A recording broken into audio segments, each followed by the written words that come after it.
Hello, my name is Eleen and I'm an assistant psychologist here at the private therapy clinic.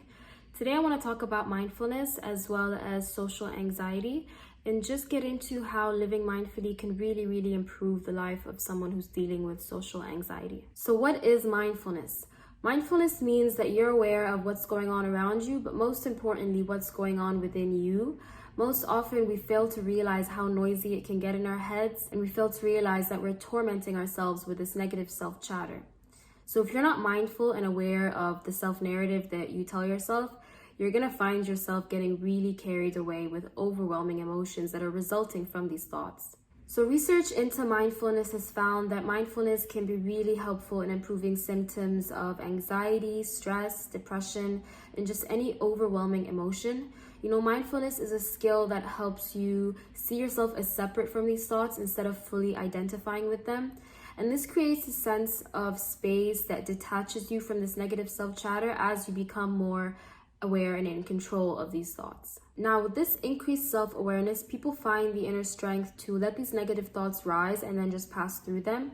You know, most of our fears, worries, any negative thought comes from experiences of the past as well as speculative fear of the future. And this leads us to just completely miss out on the present moment, and instead we're indulging in this compulsive thinking that inhibits our personal growth and potential.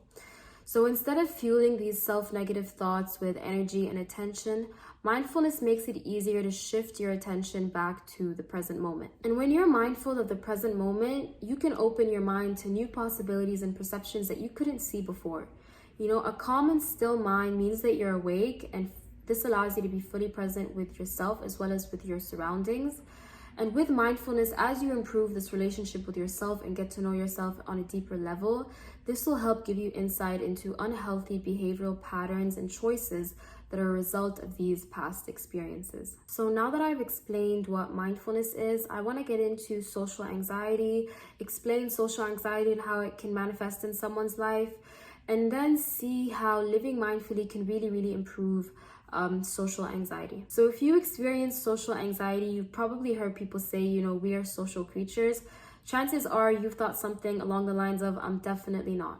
You know, social anxiety is not just about being shy. It's a phobia of relational interaction that can pervade so many areas of your life and inhibit true growth in relationships, work, and many more areas of your life.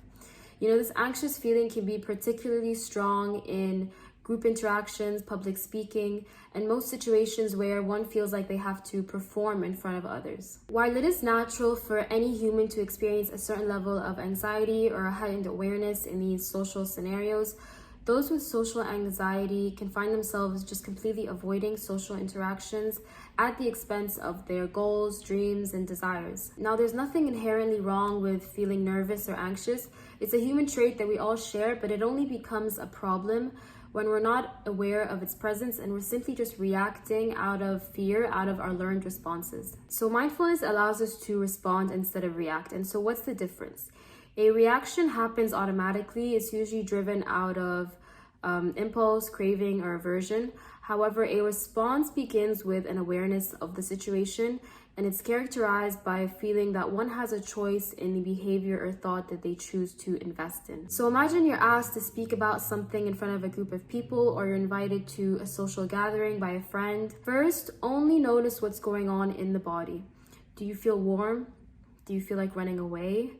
Is there a certain area in your body where you feel heat, and where do you feel that heat most strongly? Is this whole situation, does it just feel like a big no to you? And as you tune into your breath, your stomach, your body temperature, just simply notice it. And the most important characteristic of mindfulness is not judging what is happening. So are you able to notice these things and just leave them the way that they are and just observe? The interesting thing is that most people feel these sensations, but the part that becomes inhibiting is our reaction. Do we hate ourselves for feeling this way? Do we say no when a part of us really wants to say yes? Can we even consider what it would feel like to say yes? So simply becoming aware of our reactions without judging, and as you locate what's happening in the body, start to notice the kind of thoughts that you're having. Now, are these thoughts helpful or hurtful? Are they comforting or fearful? Are they happening at a pace that's easy to follow, or is it uncomfortably fast? And once again, are you able to notice these things without making yourself feel wrong? Now, I want to mention David Clark, who's a very well-known psychologist. He's done a lot of research into social anxiety, and he mentions 2 key processes that keep people in this vicious cycle. And I think it's very important that we consider the 2 processes, especially the first one. And I feel like it definitely relates to mindfulness, and it can be really helpful in just having that awareness of what's going on when you're feeling socially anxious. Now, the first process is attention. So research has found that when people are in a social situation, they say that they feel self-conscious. So they may be talking to someone else, but they're not really aware of the other person. Instead, they're more aware of themselves and observing themselves and how they're coming across to other people. But when someone is focused on themselves, they become aware of something called internal information, which they take as very good evidence for their negative beliefs. So you ask them, why do you think that? And they'll tell you, I feel anxious. And if I feel anxious, I must look it. So they're using their feelings to decide how they appear. And that might seem logical. However, experiments have shown that your feelings are a bad guide to how you might appear.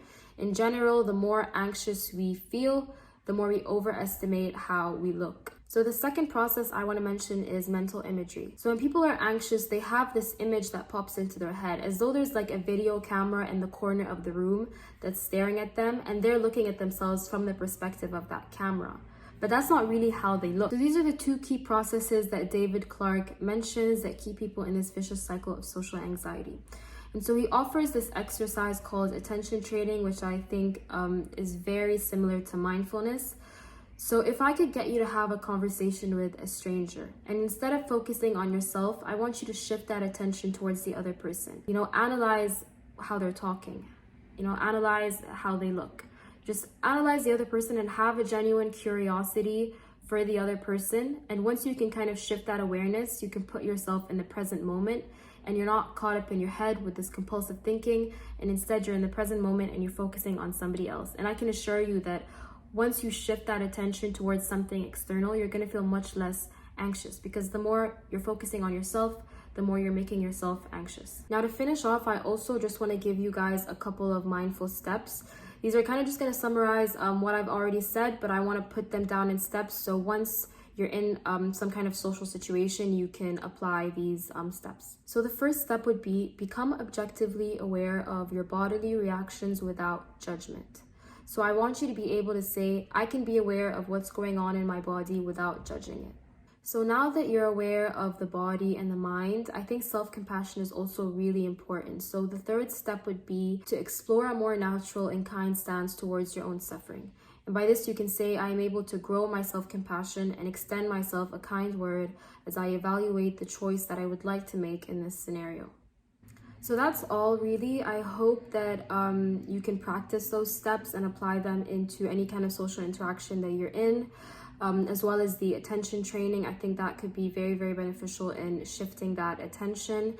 And I also want to add that learn to take interest in getting to know your social anxiety. The more you can mindfully befriend challenging aspects of yourself, the more you can live with a greater sense of ease and confidence. So thank you for watching. That's all. I really hope this was helpful.